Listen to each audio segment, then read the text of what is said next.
है कि मेरे अंदर हनुमान जी आ गए, मेरे अंदर देवी आ गई। अगर ये देवी किसी के अंदर आ रही है तो उसे नजदीक के चिड़ियाघर में ले जाओ और वहां शेर होते हैं, उसमें पिंजरे में उस शेर का पिंजरा खोल करके उसमें उस देवी आई हुई जिसमें कि भाई इस शेर पे चढ़ जाने। आपकी सवारी अंदर खड़ी है, अगर देवी होगी तो शेर पे चढ़ जाएगी, नहीं तो शेर ऊपर चढ़ेगा ही चढ़ेगा। और अगर ऐसे ही किसी के अंदर अनुमान आ रहा तो उसे नजदीक के सभी को नमस्कार साथियों, मैं प्रशांत बौद्ध। और साथियों आज हमारे साथ खास मेहमान हैं राजकुमार सैनी जी, जो कि मेंबर ऑफ पार्लियामेंट हैं एंड एक्स मिनिस्टर हैं। सर सबसे पहले स्वागत है हमारे दर्शकों के सामने। नमस्कार मित्रों। तो सर सबसे पहले मेरा आपसे एक सवाल ये है, क्योंकि आप एक मिनिस्टर रहे हैं और मंत्री पद पर रहे हैं, तो हमारे देश में आज बहुजन समाज जो है वो बहुत पीछे हालातों में है और कहीं ना कहीं मुझे ऐसा लगता है पर्सनली कि उनको उस हालात में रखे रहने का जो सबसे बड़ा श्रेय है वो इन बाबाओं का है।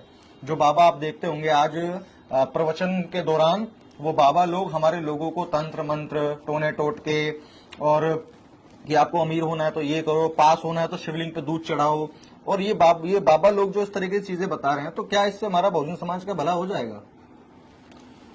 सबसे पहले तो मैं सभी दर्शकों को नमस्कार करते हुए आपसे भी रूबरू होकर के एक बात कहना चाहता हूं मित्रों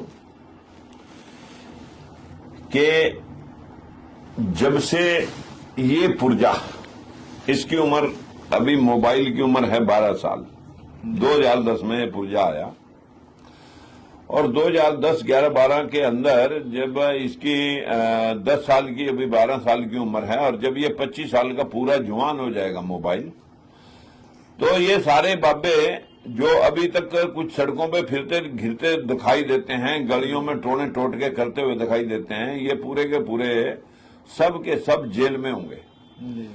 अब से पहले आपको मालूम होगा इस फोन के आने से पहले तक हर 10 साल में कोई ना कोई अवतार, भगवान का अवतार पैदा हो जाता था। लेकिन जिस दिन से ये फोन आया, एक एक मिनट की खबर पूरे वर्ल्ड में चली जाती है। ये बाबाओं की कोई फैमिली प्लानिंग नहीं होगी इन बाबाओं की। जो इनके काले कारनामे को कृत्या थे, जो देवदासियां रखी हुई थी इन लोगों ने, उनके साथ जो जिस प्रकार का ये आचरण बरतते थे, उन्हीं की वजह से मैक्सिमम बाबे, चाहे वो मतलब धन वाले हैं, चाहे मन वाले हैं, चाहे सतपाल जी महाराज हैं, चाहे बापू जी आसाराम हैं, चाहे नारायण स्वामी जी हैं, चाहे नित्यानंद जी हैं, और ये अभी और 2, 4, 10 कथावाचक जो घूम रहे हैं, जो लोगों को मूर्ख बना रहे हैं कथाओं के नाम पे, ये सारे के सारे 10 साल के अंदर अंदर मैं आपको दिखा दूंगा मित्रों, ये सब जेल के अंदर होंगे, क्योंकि बहुत झूठ परोस लिया इन लोगों ने जी। इतना झूठ परोस दिया कि जो मानवीय हालात हैं इतने दयनीय हो चुके हैं अंधविश्वास की जगह से। मैंने एक बार दिल्ली में ही पिछले साल 11 लोगों ने फांसी लगा ली थी बाबाओं के चक्कर में, एक ही घर के। और ऐसी अनेकों षड्यंत्र हर रोज होते हैं अंधविश्वास के नाम पर। लेकिन जैसे ही ये मोबाइल अस्तित्व में आया मित्रों, यहाँ की बात आज पूरा देश सुन रहा है। मैं जो बोल रहा हूँ आप उसको फॉलो करो। ये बाबा कुछ नहीं है, ये सब पाखंडी लोग हैं जो धर्म के नाम पर धंधा कर रहे हैं, और हमारे भोले भाले उन लोगों को जो आस्था के नाम पर लूटा जाता है, धर्म के नाम पर लूटा जाता है, स्वर्ग और नरक के नाम पर लूटा जाता है, तीर्थ और पूजा पाठ और उपवास के नाम पर लूटा जाता है। ऐसी व्यवस्था जो है ना बहुत ज्यादा देर चलेगी नहीं। देखिए गौतम बुद्ध ने कहा था कि कोई भी बात आप तब मानो चाहे वो किसी बड़े आदमी ने कही, किसी संत महात्मा ने कही, किसी शास्त्र में लिखी हुई, अगर वो आपकी बुद्धि की कसौटी के ऊपर खरी लगे। क्या मैंने आप पीछे भी कहा आपको कि क्या 10 सिरों वाले व्यक्ति होते हैं? क्या महल से बच्चे बन सकते हैं? कुशा से बच्चे बन सकते हैं? क्या झाड़ फूक से जो लोगों में करंट आता है कि मेरे अंदर हनुमान जी आ गए, मेरे अंदर देवी आ गई, अगर ये देवी किसी के अंदर आ रही है तो उसे नजदीक के चिड़ियाघर में ले जाओ और वहां शेर होते हैं, उसमें पिंजरे में उस शेर का पिंजरा खोल करके उसमें उस देवी आई हुई जिसमें कि भाई इस शेर पे चढ़ जाने। आपकी सवारी अंदर खड़ी है, अगर देवी होगी तो शेर पे चढ़ जाएगी, नहीं तो शेर ऊपर चढ़ेगा ही चढ़ेगा। और अगर ऐसे ही किसी के अंदर अनुमान आ रहा तो उसे नजदीक के पहाड़ों के पास ले जाओ। भाई एक आधा पहाड़ जहां कटिंग चल रही है और ब्लास्टिंग चल रही है, वहां उसको कहो भी 2-4 पहाड़ इधर उधर कर दे, यहाँ सड़क बननी है। जो मित्रों, इस प्रकार के अंधविश्वास से इस देश का सर्वनाश हुआ। मेरी आप सभी से हाथ जोड़ के विनती है, बाबा बाबा कुछ नहीं है, ये सिर्फ धंधे वाले लोग हैं। लोगों को गुलाम बना करके अपना धंधा करते हैं, और इन धंधेबाजों से बचें, क्योंकि इन लोगों ने धंधे करने के लिए आपको अंधे बना रखा है। जैसे अभी आपने बताया था शेरू वाली वाला एग्जाम्पल, तो इनके अंदर हनुमान जी की कृपा है, इनके ऊपर हनुमान जी की कृपा है। तो कृपा, एक इतने बड़े भगवान, शक्तिशाली भगवान की कृपा से ये सिर्फ छोटा सा काम कर रहे हैं कि किसी के दुख दर्द को बता रहे हैं और वो सीधा चीजें कर रहे हैं। मतलब इतने बड़े भगवान की कृपा है तो कोई बड़े काम नहीं करने चाहिए क्या? देखिए, आपको मालूम होना चाहिए कि इनके पास कोई भगवान की नहीं, इनके पास ये जो जुबान है, ये बहुत बड़े बड़े लोगों को शातिरता के माध्यम से उलझा करके अपनी उनकी जेब कतरे हैं। ये इनका इलाज 10 साल के अंदर अंदर जेल में होगा। इनकी कोई दो राय नहीं है। जहां लोग बाकी के बाबे बैठे, ये भी तैयार हैं, ये तैयारी कर रहे हैं, अपनी तैयारी कर रहे हैं बिल्कुल। क्योंकि जिस तरीके ये लोग बयान देते रहते हैं, जिस तरह की लोग चीजें करते हैं, वो कहीं ना कहीं इनकी जो है वहां जाने की तैयारी है। अच्छा सर, एक चीज और है, जैसे अभी लोगों में माता आती है और भगवान आते हैं और उसको दिखाया जाता है, कई जगहों के उदाहरण दिए जाते हैं कि देखो भगवान है, क्योंकि वहां पे बर्फ जो है पड़ती रहती है, पानी गिरता रहता है, ये होता है, मतलब ऐसे जो उदाहरण देते हैं। तो मैं उनसे एक बात पूछता हूँ कि भाई अगर वो भगवान आए हैं माता में बन के, शेरों वाली बन के, या वही भोले बन के, तो क्या वो बस वो नाचने के लिए आते हैं क्या?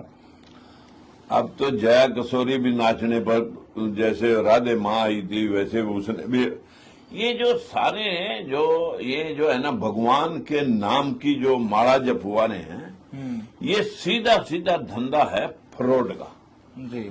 अभी हमारे ही देश में है ये धंधा, बाहर जाके ये धंधा करके दिखाएं, बिल्कुल, तब तो इनका पता लग जाए कि ये हमारे वहां बाहर जाके भी ये हमारे ही लोगों को ठगते हैं, कोई अंग्रेज इनके पल्ले में नहीं आता। बिल्कुल बिल्कुल। इस देश में जब हनुमान ने सूर्य को निगला, बाहर के सैकड़ों कंट्रियों को पता ही नहीं लगा कि सूरज को कौन खा गया। अगर खा ही लिया था तो उसकी लेटरिन बनकर जाना चाहिए था बाहर मल में, तो वो दोबारा से आसमान में कहाँ आ गया। बिल्कुल। अगर कोई पूछे कि भाई कितना झूठ बोलोगे, तो उसकी कोई सीमा, कोई उसकी लिमिट होनी चाहिए थी। लेकिन यहाँ तो लोगों को बेसिर की बातें, बेसिर पैर की बातें सिखा करके लोगों ने इतना अंधविश्वासी बना दिया कि जैसे एक वो शक्तिमान सीरियल चला था, एक और चला था, पता नहीं कौन था, वो बच्चे अपने आप कितने सुसाइड करके उसमें वो भी शक्तिमान बनने लगे थे।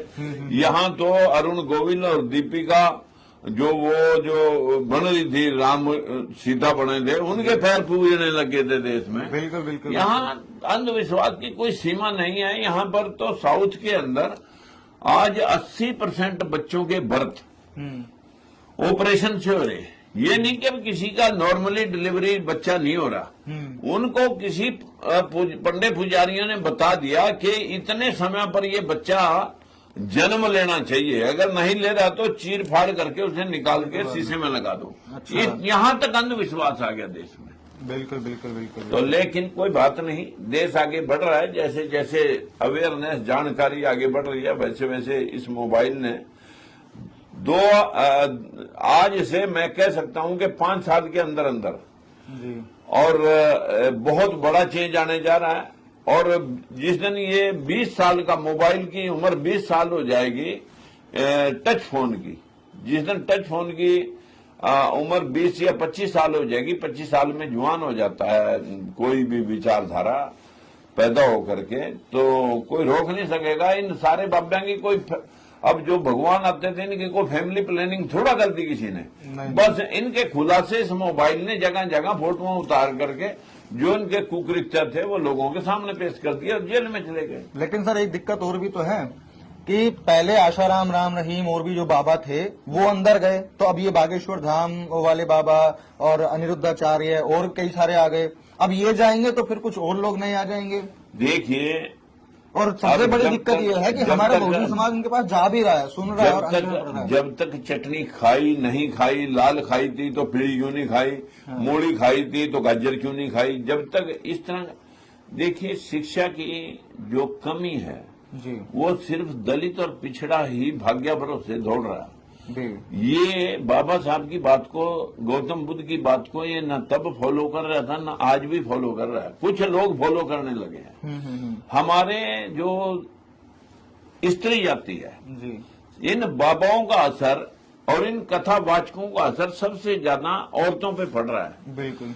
क्योंकि हमारा कुछ सामान चाइना से बाहर से आता है, एक स्कूटर बनाने का, वहां हम एक लेडीज से पूछते हैं कि आपके देश ने चाइना में इतनी तरक्की कैसे कर ली, हम क्यों पीछे रह गए। बोले आपके देश में तरक्की कहां से आएगी, आपकी 50% आबादी जो है लेडीज की, औरतों की, वो तो तीर्थ पूजा पाठ तीर्थ व्रत में शरीक ही पड़ी है।